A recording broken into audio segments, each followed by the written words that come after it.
तो अब देखो ये हमारा सेटअप वीडियो रहेगा पैनल का, 2 पार्ट में डिवाइडेड रहेगा। पहला पार्ट बहुत ही छोटा है और दूसरा पार्ट में सिखा रखा है ऑनलाइन ऑफलाइन जाने पे क्या करना है। तो चलो हमारा जो पार्ट 1 है उसे स्टार्ट करते हैं। तो देखो सबसे पहले तो तुम्हें अपने डिवाइस के सेटिंग्स में सर्च कर लेना है डीएनएस। प्राइवेट डीएनएस पे जाओ, ये ऑफ होगा, इसे स्पेसिफाइड डीएनएस करके डीएनएस एड्रेस पे ये वाला एड्रेस डाल देना। उसके बाद प्ले स्टोर पे जाओ, इधर अकाउंट में जाओ, इधर प्ले प्रोटेक्ट पे जाओ और इधर सेटिंग्स में जाओ और ये दोनों तुम्हारा ऑन होगा, इसे तुम लोग ऑफ कर देना। उसके बाद टेलीग्राम पे जाओ, मैंने FF का APK दे रखा होगा तो तुम्हें इसे इंस्टॉल कर लेना है। मेरा ऑलरेडी इंस्टॉल है इसलिए मैं इंस्टॉल करके नहीं दिखा रहा। फिर ZArchiver में जाओ, नहीं है तो प्ले स्टोर से डाउनलोड कर लेना। इधर तुम्हें डाउनलोड फोल्डर में चले जाना है और मैं जो जिप फाइल दूंगा वो डाउनलोड कर लेना।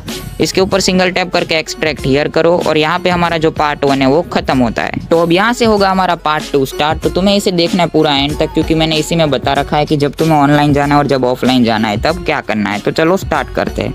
तो देखो जब भी तुम्हें ऑनलाइन जाने का मन करे सिंपली ZArchiver में डाउनलोड फोल्डर में चले जाओ, ये V14 वाला फोल्डर में जाओ और ये दोनों जो APK होगा उसे सिंगल टैप करके इंस्टॉल कर लेना। एक वर्चुअल होगा और एक हमारा पैनल होगा, तो ये दोनों को तुम्हें इंस्टॉल कर लेना है। इंस्टॉल करने के बाद तुम्हें करना है वर्चुअल को ओपन। वर्चुअल को जैसे ओपन करोगे ये बोलेगा इधर ओके देना, फिर ये बोलेगा अगर तुमने हमारा टेलीग्राम चैनल ज्वाइन नहीं किया है तो वर्चुअल क्रैश होता रहेगा। तो तुम्हें यहाँ पे टैप करके मेरे टेलीग्राम को मस्टली ज्वाइन कर लेना है। अगर ज्वाइन ही है तो बहुत अच्छी बात है, अगर नहीं है तो कर लेना, ठीक है। उसके बाद तुम्हें यहाँ पे आके ये टिक पे टैप करना है और फिर थोड़ा सा लोडिंग लेगा, ठीक है। फिर तुम्हें नीचे ये प्लस वाले आइकन पे टैप करना है। प्लस वाले आइकन पे टैप करके इधर से तुम्हें फेसबुक को ऐड कर देना है। फेसबुक को ऐड करने के बाद वापस से प्लस पे जाओ, अभी फ्री फायर को ऐड करो। फ्री फायर को ऐड करने के बाद इधर डिक्लाइन मारो, वापस से प्लस पे जाओ और नीचे जाके मेरा जो इंजेक्टर है उसे भी इंपोर्ट मार दो। अब यहाँ पे तुम्हें फेसबुक आईडी और गूगल आईडी लॉगिन कर लेना है और अगर फेसबुक आईडी में कुछ एरर आता है तो क्रोम इंपोर्ट करके उसमें अपना आईडी लॉगिन कर लेना। अब देखो इस वर्चुअल में तुम लोग कीबोर्ड ओपन नहीं कर पाओगे, तो तुम्हें क्या करना है बाहर से ही टेक्स्ट को कॉपी कर लेना है। जैसे देखो इसको मैंने यहाँ बाहर से कॉपी किया, अब वर्चुअल में जाके तुम्हें पेस्ट मार देना है। ऐसे तुम्हें अपना आईडी लॉगिन कर लेना है। अब तुम्हें फ्री फायर को 2 बार ओपन करना है, तो मैं 2 बार फ्री फायर को ओपन कर लेता हूँ। इधर एक्सेप्ट पे टैप करना और 2 बार तुम्हें लॉगिन पेज तक जाना है, ठीक है। पहली बार जब तुम्हारा गेम अपडेट होगा तब वर्चुअल क्रैश हो जाएगा, तो तुम्हें उसका टेंशन नहीं लेना है, दोबारा से गेम को ओपन कर देना है, ठीक है। तो देखो ये हमारा जो गेम अपडेट हुआ और तुरंत ही वर्चुअल क्रैश हो गया, तो इसका कोई दिक्कत नहीं है। दोबारा से गेम को ओपन करो, तुम्हारा जो है ओपन हो जाएगा, ठीक है। गेम में कोई क्रैश प्रॉब्लम नहीं होगा। और अभी तुम्हें लॉगिन पेज तक आना है। देखो ये फर्स्ट टाइम हम लोग लॉगिन पेज तक आ गए। अभी तुम्हें वापस से बैकग्राउंड से हटा के दोबारा गेम ओपन करना है और दूसरी बार भी लॉगिन पेज तक चले जाना है। बस तुम्हें इतना याद रखना है कि तुम्हें 2 बार लॉगिन पेज तक जाना ही है, जैसे भी करके, ठीक है। तो देखो दूसरी बार भी आ गए। अब तुम बैकग्राउंड से गेम को हटा दो।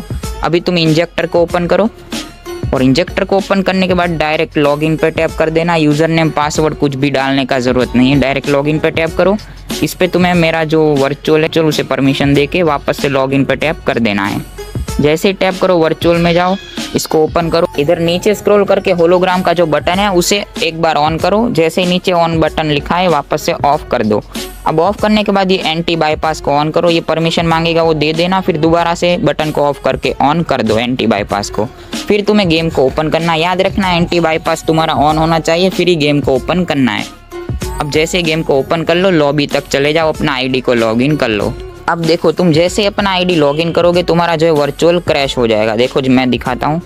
देखो जैसे ही आईडी लॉगिन हुआ हमारा जो वर्चुअल है वो क्रैश हो गया, नहीं हुआ लेकिन ये देखो हो गया। अभी तुम्हें वापस से गेम को ओपन कर लेना, ठीक है। कोई दिक्कत नहीं है, जितनी भी बार क्रैश होता है वापस से ओपन करते रहना। ये इन गेम क्रैश नहीं होगा, बस आईडी लॉगिन लॉग आउट के टाइम पे क्रैश मारेगा। अभी देखो तुम्हारा जैसे आईडी लॉगिन हो जाए ऐसे लॉबी में आ जाओ। तुम्हें कुछ भी नहीं करना है, सिंपली जो भी बटन ऑन करना है, drag headshot, body headshot, magic bullet on कर लेना, लेकिन कोई एक ही करना। तो देखो मैंने बॉडी हेडशॉट ऑन कर लिया, अभी हमारा लग गया है। अभी तुम मैच भी खेल सकते हो। देखो मैं तुम खेल के दिखा देता हूँ। हमारा जो बॉडी हेडशॉट है वो लग गया है।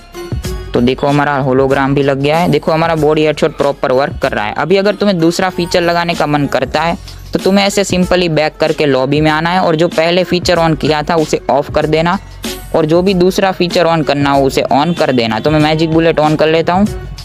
अब तुम्हें वापस से गेम पे जाना है और तुम्हारा जो दूसरा फीचर ऑन किया था वो लग गया होगा, ठीक है। देखो मैं तुम्हें खेल के भी दिखा देता हूँ। देखो मैजिक बुलेट भी वर्क कर रहा है। अभी तुम्हें जब ऑफलाइन जाना है तब जितने भी फीचर ऑन थे वो सब ऑफ कर देना एंटी बाईपास के साथ। तो सारे बटन ऑफ करके इधर एग्जिट पे टैप करना। एग्जिट मारने के बाद अपना आईडी को लॉग आउट करो। लॉग आउट टाइम पे क्रैश होगा तो वापस से गेम को ओपन करके अच्छे से चेक करके आना कि अपना आईडी लॉग आउट हुआ है कि नहीं। ये स्टेप बहुत इंपॉर्टेंट रहने वाला है, तुम्हें देखना ही है, ठीक है, दूसरी बार जाके कि तुम्हारा आईडी लॉग आउट हुआ है कि नहीं। देखो हो गया है। अभी तुम्हें कुछ नहीं करना, वर्चुअल में जाना है, फ्री फायर पे लॉन्ग प्रेस करो, अनइंस्टॉल कर दो। जैसे अनइंस्टॉल कर दो, वर्चुअल को भी अनइंस्टॉल कर दो और इंजेक्टर को भी अनइंस्टॉल कर दो। अब जब दोबारा ऑनलाइन जाओ तो पार्ट 2 को फॉलो करते रहना। Fully anti ban anti black list चलेगा। और भाई एक सबसे इंपॉर्टेंट टिप दे रहा हूँ, जब भी ऑफलाइन जाओ तो जिस आईडी से तुम लोगों ने खेला था उस आईडी को अपने FF मैक्स में ओपन करना और 1 से 2 मैच फेयर खेल लेना, ठीक है, फेयर गेम प्ले कर लेना 1 से 2 मैच जिस आईडी में तुम लोग वर्चुअल में खेले थे। तो इससे क्या होगा, तुम्हारा आईडी ना तो बैन जाएगा ना तो ब्लैक लिस्ट जाएगा।